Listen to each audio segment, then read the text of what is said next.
If I was in Ms. Agard's position, especially taking the circumstances into consideration, I would do the same thing.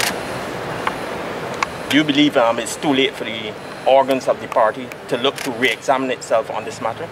Well, if there's a challenge in the courts, make a declaration to the fact that what went down was not more or less fair to Ms. Agard. I have no doubt, because the members of the National Council, they are human beings like you and I, and they have children, they have girl children, and they have wives, and they have women, and I think that it is fairly obvious that they would act. As I said, I'm still in shock. If you had to give Maria Agard any advice, what would you tell her to say? Continue doing what she's doing. She's been a very good representative. It's fairly obvious that there are certain things that she cannot do that previous representatives have done in that constituency. We've had the two wealthiest members of parliament in recent times representing that constituency. There are a number of persons who complain that Ms. Agard don't pay their funeral bills, don't buy school books for their children, and a lot of things that former members were able to do, she cannot do. In politics, some people, or rather there's a saying in politics, you either have to spend time or spend money. Ms. Agard has been spending time with her constituents, and I have no doubt, that she should continue doing what she's doing. I believe that I honestly believe that Ms. Agard will be the Barbados Labour Party candidate in the next general election, but I don't know. I can't say with any degree of certainty. I say I believe that. I can't guarantee you that, but I still believe that Ms. Agard will be the Barbados Labour Party representative in the next election. What makes you believe that? It makes me believe, one, as I said already, I don't believe that the party would ignore if there's a challenge and the challenge is in her favor. I don't think that the Barbados Labour Party will be too proud to go back on its decision. Secondly, a National Council is there for 1 year, and if the election is called in 2018, a new National Council can reverse that. Has this caused a rift in the party, would you say?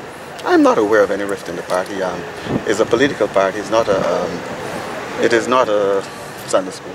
There is no rift in the Barbados Labour Party. There might be one individual in the Barbados Labour Party who might be causing certain things to happen. I say might be, but I'm not saying that there's any rift, because there's a lot of harmony among all the members of the Barbados Labour Party as far as I know. As a senior lawyer and as a senior member of the party who would have seen other things, disciplinary measures brought against other people from both sides of the divide, do you believe Ms. Agard was afforded what is called due process, or the laws of natural justice were adhered to? But it isn't a question of what I believe. The facts speak for themselves. Do you believe that? I mean, taking everything into consideration, as I've already said, all of us would be guilty of the type of conduct that Ms. Agard has been accused of, because the very nature of politics. We are politicians and we have to speak out on certain issues, whether we go to the press, no matter what it is. And, it is true that we should work with our executive, but I'm not aware of the fact that Ms.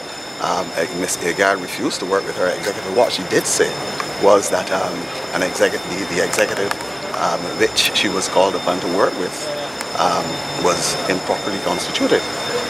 Now that's a question that needs to be examined. Question of the procedure. There's no set procedure with respect to the disciplinary hearings in the Barbados Labour Party Constitution, and it's only fair that if there's no set procedure that those rules should have been worked out before in advance of any hearing, and also that the persons who would have adjudicated on the matter would not be her accusers.